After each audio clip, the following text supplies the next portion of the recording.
A Palantir is an indestructible ball of crystal used to see events in other parts of Middle-earth, whether past or future. That's a Lord of the Rings reference for you, but basically the people that created Palantir back in 2003 are now staring down one of the hottest IPOs of the year in 2020. My name is Humphrey, welcome back to my channel. I talk about personal finance, investing, and entrepreneurship on YouTube and all of that good stuff. Today we're talking about Palantir, and I'm going to give you a non-biased review of the company ahead of its IPO, and not that it actually matters, but I actually went down to the company headquarters yesterday just as a good omen to take some shots in front of their offices. Now that's dedication, am I right? Am I right? Okay, anyway, let's roll that intro.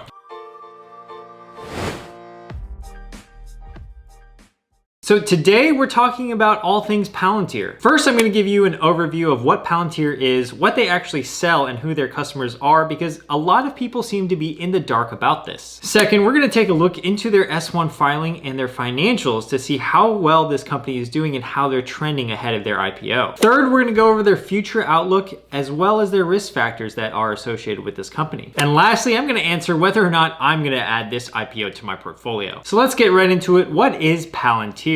So Palantir is a data analytics company at its core, and what they allow their customers to do is to build a bespoke data visualization model to basically take in all of the data that that company might have and make some insights out of it. The company was founded back in 2003 by billionaire co-founder of PayPal, Peter Thiel, as well as the current CEO, Alex Karp. And originally they only had one customer, and that was the CIA. Nowadays, their customers are very notable, including more government agencies and also big private sector clients, and that's the reason why this company is so buzzworthy and so hotly anticipated for its IPO on Tuesday. So as I just said, one of their customers is the CIA, but also the Department of Defense is one of their customers, as well as the Immigrations and Customs Enforcement Agency, which, also known as ICE, is very controversial these days. And as of April, they were actually confirmed to be helping the US Department of Health Services to build a tool to track the coronavirus. So as we can see, roughly half of their business is actually derived from public sector contracts, aka they work for the government, and the other half is private sector clients. And some of their private sector clients are really quite massive. BP Oil is one of them, Ferrari is one of them, Chrysler is one of them, and Airbus is another notable one. Now, both for the public and the private sector, they have two different software offerings. For the public sector, they have something called Project Gotham. Project Gotham, in the words of the CTO, is for needle in the haystack analysis. It's used primarily by government agencies to look for bad actors hiding in complex networks such as terrorist cells, trafficking rings, money laundering schemes, vectors of foodborne illnesses, and so forth. So they basically use Gotham to analyze all of this data, bring all this data in one place, visualize the data, and make insights from it. In other words, it's a fancy way to say it's a data dashboard for the US government intelligence agencies. Now, for the private sector, they actually have a software called Palantir Foundry. And in the same words of the CTO again, we originally built Foundry because our commercial clients needed a way to cut through the complexity of their data and organizations. So again, it's just another data visualization tool, but this time for private clients and also clients that need insights from their data where they would actually make more money from the insights from their data than paying Palantir for the service. So this may seem pretty obvious, but Palantir has a lot of hard-hitting customers. And since half of their business is actually from the government itself, it's probably safe to say that Palantir isn't going to go anywhere anytime soon. The real question, on the other hand, for Palantir's profitability in the long term is if they can expand their offerings to the private sector and actually get more private sector companies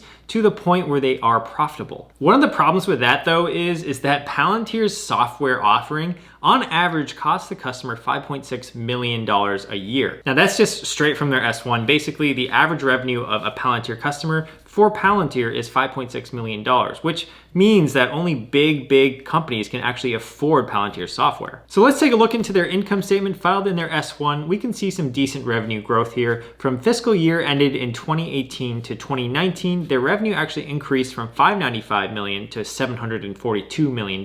For the 6-month period ending in 2020 compared to 2019, revenue is up to $481 million from $322 million, which is a 49% growth rate. If we take a look into their gross profit, we can see that in 2018, they had $430 million of gross profit compared to $595 million in revenue, and $500 million of gross profit compared to $742 million in revenue in 2019. That equates to a gross margins of 72% and 67% respectively. Now, it's important to note that they've taken a net loss every year since they became a company, which kind of sucks, but not uncommon for a software company. If you take a look at the 6 months ending in June 30th, we can see that their net losses are actually shrinking from 280 million in 2019 to 164 million in 2020. Now, I don't think Palantir is going to be profitable anytime soon, but the shrinking losses in conjunction with the growing revenue year over year or period over period is a positive sign for the company. Some analysts, though, will argue that the revenue growth of Palantir lags in comparison to other software as service companies across the entire landscape. Another notable factor about their S1 filing is that Palantir only has 125 customers. And of these 125 customers, 3 of them contribute to 1/3 of Palantir's revenue.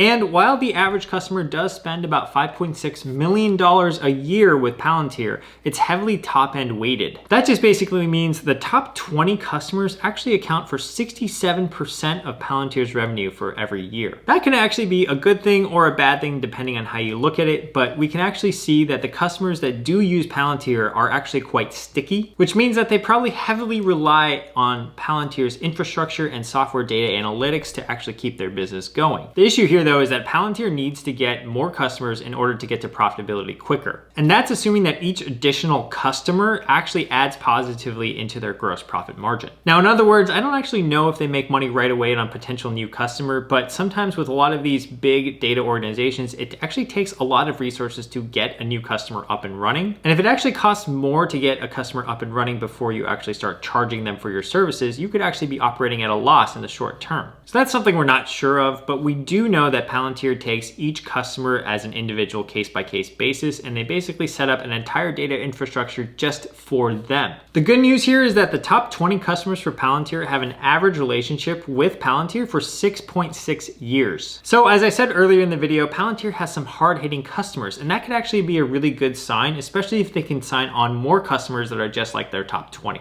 And if they're able to do that, then their future looks pretty bright. Speaking of their outlook, let's take a look at their risk factors in addition to their future outlook. One of the risks that Palantir actually faces is actually scalable risk. From their S1 filing, they note that our platforms and services are complex and are deployed in a wide variety of network environments.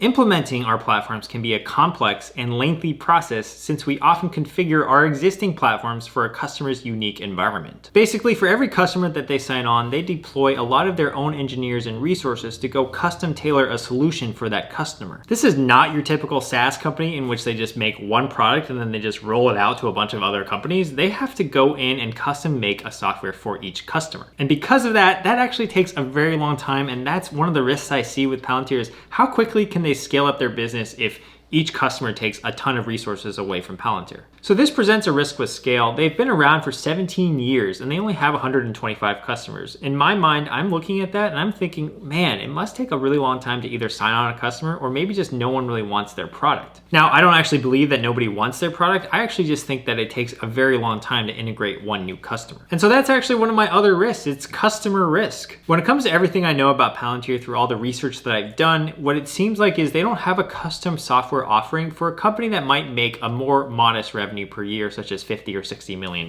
It's going to be really hard for a $50 million a year revenue company to actually justify a 5.6 on average $1 million purchase with Palantir services. So essentially the market for Palantir customers is pretty limited to just mid and large cap corporations. And while there are a lot of mid to large cap corporations out there, it does take a long time to integrate each one of these customers, which goes back to my original point, the scalable risk problem. So then what you actually have is a two-pronged problem. It's one, how long does it take you to acquire a customer? And two, how long does it take to integrate that software into them versus what your runway and your revenue goals are for Palantir? The last risk I see is that their revenue growth isn't actually super amazing.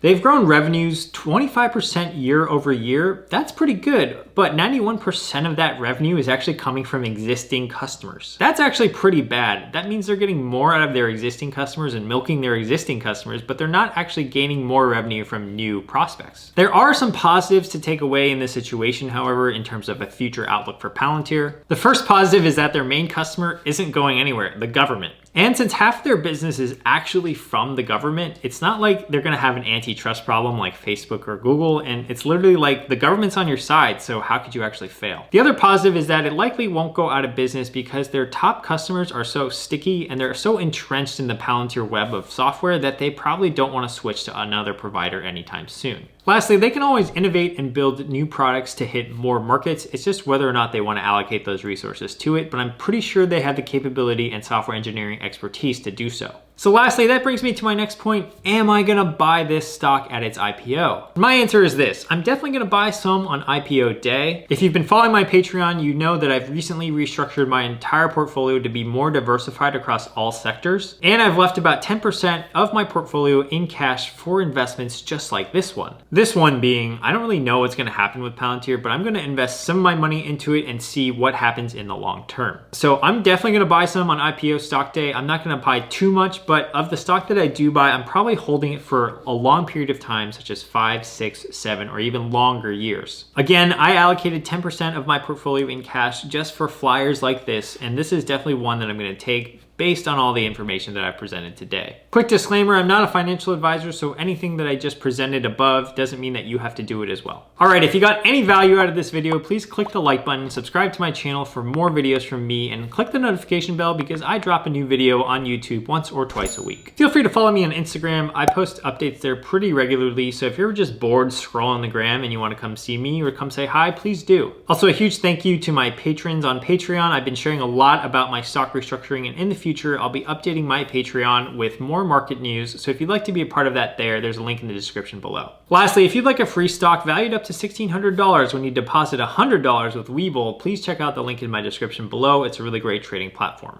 All right, guys, have a great day. Thank you for watching and being here. I'll see you guys in the next one. Peace.